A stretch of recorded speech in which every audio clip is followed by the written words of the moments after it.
Okay, time for Block 3 in the Roots of Government unit. This one is all about taking kind of what we've learned from the original blocks that we were learning about in terms of the origins of government, the different types of government. We left off learning about the Enlightenment thinkers like Hobbes and more specifically John Locke and his contribution towards government, and even Baron de Montesquieu and his kind of solution to try and prevent another tyrant like Caesar from taking over. So now we're going to see in this block how the founding fathers of the United States of America took some of these ideas and put them into action. So this is where the rubber hits the road, so to speak. So let's check it out. Okay, so you probably learned about this before, how the colonists were living under the reign of King George III. This was very much a dictatorship. It was technically like a monarchy type of dictatorship, but King George, for the most part, had quite a bit of power. He had a little bit of power checked by the English Bill of Rights, but there was a little bit of an issue with the colonists feeling like they didn't necessarily have enough of their rights. And so they started doing things like protesting. That's where you go like Boston Tea Party. And eventually the colonists are fed up after some of the intolerable acts that they decide to break free and have a revolution and try and become independent. This happens with the Declaration of Independence. Kind of the picture right here, you can see Thomas Jefferson was kind of the main person who crafted it, as you know, with the help of John Adams sitting right there, and also the watchful eye of Benjamin Franklin. I like how this is just like a little kind of peer editing party. The fact that Thomas Jefferson just shows up and is like, "Will you guys check over my work and make sure it looks okay?" And they're just like, "I like what you've done here, but have you thought about getting rid of that and adding this? And don't forget about this." So it's kind of a cozy little scene going on here. But anyways, Thomas Jefferson, and just like we know, 4th of July, July 4th, 1776, writes this Declaration of Independence, and we're going to look at just the kind of very beginning of it right now. So let's just start reading through it. So when in the course of human events it becomes necessary for one people to dissolve or get rid of the political bonds which have connected them with another, and to assume among the powers of the earth the separate and equal stations to which the laws of nature and nature's God entitle them. So basically what he's saying in that first part is every once in a while it happens where you have to get rid of your political bonds, maybe breaking that social contract and coming up with a new one that is a little bit more fair and equal. So then this is the line that's Declaration of Independence is famous for, right? See if I can do this justice. We hold these truths to be self-evident, that all men are created equal, that they are endowed, given by their Creator with certain unalienable rights, that among these are life, liberty, and the pursuit of happiness, that to secure these rights, governments are instituted among men, deriving their just powers from the consent of the governed, that whenever any form of government becomes destructive to these ends, it is in the rights of the people to alter or abolish it and to institute new government, laying its foundation on such principles and organizing its powers in such form as to them shall seem most likely to affect their safety and happiness. So, yeah, this sounds familiar. So, essentially, if the government is not doing what it's supposed to, aka your social contract, the government's breaking the social contract, and they're not guaranteeing life, liberty, and doesn't that sound familiar? It should, because that's essentially taken right from John Locke, right? We know John Locke said life, liberty, and the protection of private property, but Thomas Jefferson takes it a step further and says the government should also protect people's pursuit of happiness. And that basically, the government is not doing what they said they were going to do. Don't forget, social contract is the consent of both parties, that you basically can get rid of the government. And that's exactly what the colonists do, right? They have a revolution, it's successful, and ta-da! America becomes a nation. So, America fights the American Revolution, it wins, and then they're kind of stuck with, they're just like, now what? They know for sure they don't want to do anything like they were over here, how far over they were towards a authoritarian type of government, kind of like the monarchy that they had set up in England. They definitely knew they wanted to keep the government limited. And a lot of the thinkers, when they started coming up with this new government for the United States, they were thinking just kind of straight what John Locke was saying. They wanted a government that essentially gave people life, so protecting their freedom to live, one that protected their and then ultimately one that protected their right to pursue happiness. And so originally when they started writing this first government, which became known as Articles of Confederation, this was the first government of the United States. So when the colonists do, or the new Americans as they become, start writing their very first American government, they definitely want to keep it limited, and it ends up being called the Articles of Confederation, and it's the first government of the United States. And what a confederation is it's, look how far over it is. It's not quite to anarchy, but it's a very loose type of government where basically you have different kind of, in this case it would be states that really come together for just one common purpose. In this case it was pretty much the states were coming together for a common army, and that's really the only thing that the government could do. So the very first government of the United States was the Articles of Confederation. There was a president. I think there was something like 7 or 8. I'll do a fact check on that later and let you know. I'll drop it right here. But this president had essentially zero power. They were the president, but that was pretty much it. The colonists, or early Americans I should say, were so freaked out of a super strong government that they essentially gave the new leader very, very little power. In essence, they were just like a kind of like a figurehead. They didn't really have a whole lot of power at all. So this new government, known as the Articles of Confederation, was a republic, technically represent democracy. Each state sent representatives to go and represent this new country, and it seemed to work pretty well until problems start to pop up with it. One of the problems was that there was a disagreement between the large states population-wise and the small states. Basically, the small states with small populations felt like the bigger states had too much power over them, and they didn't like that. They also didn't like the fact that under the Articles of Confederation, there was no real good way to raise taxes. So it was kind of like voluntary. They'd go to a state and be like, hey, you want to pay taxes? And they'd be like, no, thanks. Or maybe one state would, and they would start arguing, hey, why do we have to pay taxes, but that state doesn't have to? So that's another issue that comes up with the Confederation, is there was no consistent revenue or taxes to help pay for the government. They couldn't even pay off some of their war debts. And there were also lots of different currencies going on at this time. So the biggest problem out of all of these was that the federal government could not enforce the laws. There was not a strong central government to basically bring everyone together. And this really came apparent when there was a gentleman by the name of Shea. This is kind of a picture of it. So essentially this guy Shea had an issue where he had some kind of dispute with the government. He got all his kind of friends together and they started having like this rebellion. And it got a little bit out of control, so much so that they didn't know if they were going to be able to rein it in. And that worried a lot of early Americans, where they're like, holy cow, this guy Shea had a rebellion, and it got kind of crazy where it looks like he could have maybe even like had another revolution and gotten rid of our government. And who knows, maybe he would have like made himself king. So that was kind of scary enough for the early Americans that they figured out that they had to do a new government. So 1787, 55 delegates from 13 states all got together in a secret room in Philadelphia, and they essentially were like, we got to come up with a new government. These Articles of Confederation are not working for us. And so they kind of started to argue and decide what they wanted to do.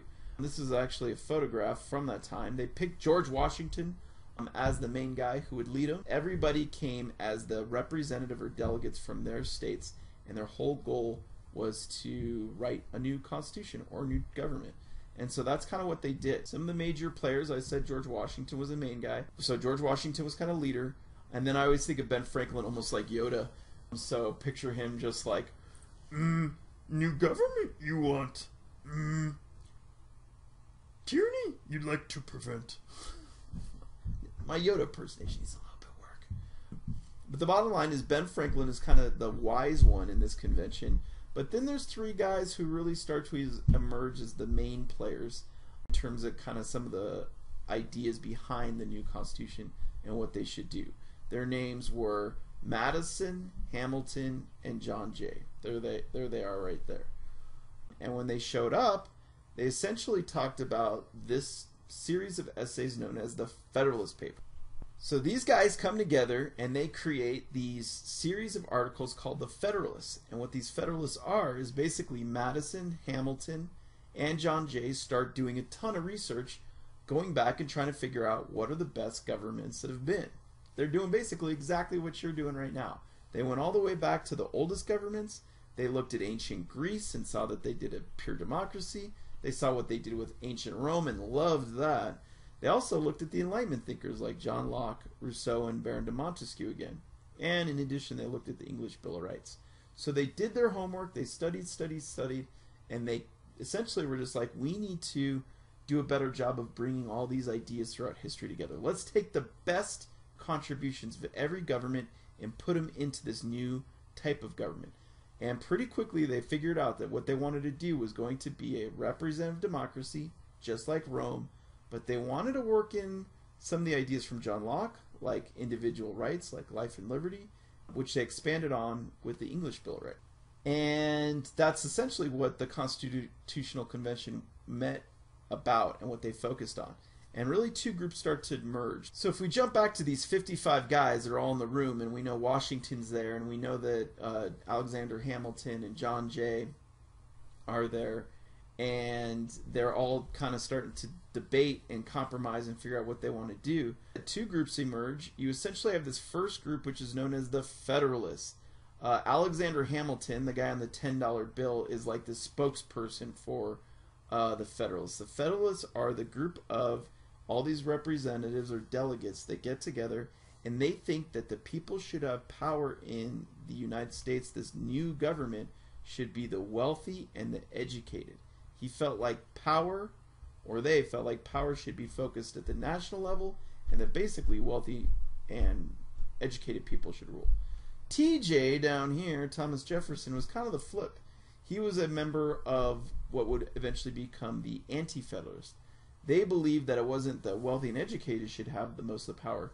They believed that regular old farmers and the common people should have the power, and that power shouldn't be focused at the national level, but that it should be focused at the state. I'll throw on Google Classroom a clip where you can see the two of these guys kind of going back and forth at a lunch, and you can kind of see how they're different. So if you want to pause the video and check that video out real quick and then come back, it might give you a little bit idea how their ideas about government were a little bit different. All right, so they start coming together. You've got your Federalists and Anti-Federalists. You've got your Federalist paper ideas, and they start coming up with a Constitution, and here's what they come up with. So here's the preamble of the Constitution. We, the people of the United States, in order to form a more perfect union, so basically they're saying, we're coming together and we want to make a better type of government, the best government. They wanted to establish justice. They want it to have domestic tranquility, basically things to be nice and calm inside the country. Provide for the common defense, so like a united army or military. Protecting for the general welfare that secures the blessings of liberty. So again, there's that freedom, John Locke and Thomas Jefferson coming up again. For ourselves and our posterity. That's like to our future generations. Like you guys and us all watching this video, they already put in there. They wanted to have all this stuff not just for them during the late 1700s. They wanted it for us and for the future generations. Do ordain and establish this Constitution for the United States of America. So, what's the very first part of the Constitution they come up with? Article 1. So if you look at the wall in the classroom, you can actually kind of go up and see Article 1 in the Constitution. And as you can see, it sets up the legislative branch. Basically, we talked about in earlier blocks that government is rules. Well, that's exactly where they start. Who's going to make the rules? How will we pick our representatives? And how will they create laws? So that's one of the first questions they get into. Now, originally there was this big dispute called the Virginia Plan and the New Jersey Plan. The best way I could explain it is Virginia had a ton of people for this representative branch, and New Jersey had a very few people. So both sides argued with what they want to do. Virginia thought that they should have a ton of representatives since they had so many people. New Jersey felt like they should have an equal number of representatives, even though they were little, and they both kind of argued and went back and forth. Virginia was just like, if we give each state an equal number of representatives, then a little old state like New Jersey is going to have equal power to us? That's not fair. It's almost like you guys are tyrants. And then the New Jersey people were just like, you want to talk about tyrants? We're tiny little New Jersey, and Virginia, you've got all these people, you're going to have all the power, and we'll never get any power. So they argued and argued and argued, but ultimately they compromised. Again, this is my impersonation of Ben Franklin coming in. Dispute you have. Who should have more representation?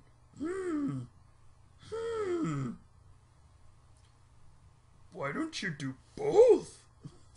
Now, who knows if that's exactly what it looked like, but basically Ben Franklin did help to kind of bring this compromise where they essentially did do both. The Virginia Plan actually goes on to become the United States House of Representatives. Basically, the bigger the population is from a state, the more representation you get. While the New Jersey Plan gets their way as well. It's the Senate. Every single state has 2 senators. So each side got what they wanted, and if you want to make a new rule inside this United States, you've got to have it go through both sides. So this was huge, and it was known as the Great Compromise. There's some other examples of compromising too, like we know, or maybe you know, that slavery was going on during this time, and how much should a slave count in terms of representation. That was another thing that they ended up compromising on what the number was, and you can look that up more if you want to get some more information on it. So they create this new legislative branch, and if you're going to make a law in the United States, it's called a bill first before it comes a law, and it has to go through all these different steps. So if you start with the House of Representatives and you draft it, you send it to committees, and it starts working its way through. Eventually, then it has to go through the Senate, and then it runs through the full Senate, and then eventually comes down here and gets signed into law by the president. So that's essentially what Article 1 of the Constitution says. It says we're going to have a legislative branch with 2 buildings. It's actually known as bicameral. One is going to be the House of Representatives, one is going to be the Senate, and if you want to make a law, it has to go through both houses and signed by the president to become a law. Article 2 of the executive branch basically sets up the presidency. So the fact that we have a president comes from Article 2 of the Constitution. So this creates the executive branch. The president is the commander-in-chief. He has a cabinet, and he's elected to 4-year terms. So that is what it says for Article 2. The last thing I would say about the executive branch is just like we talked about before.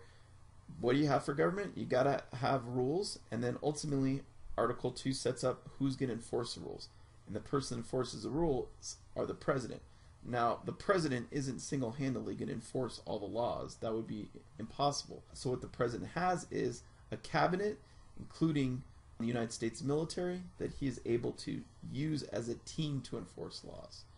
Article 3 was the what if something's fair or unfair branch. It sets up the judicial branch, including the Supreme Court. And there's 9 judges on there. They're all appointed for life.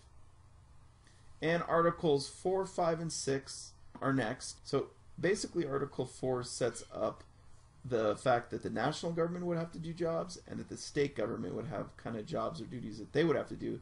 This also covers the process for admitting new states. So if a new state's going to come in, Article 4 is what outlines it.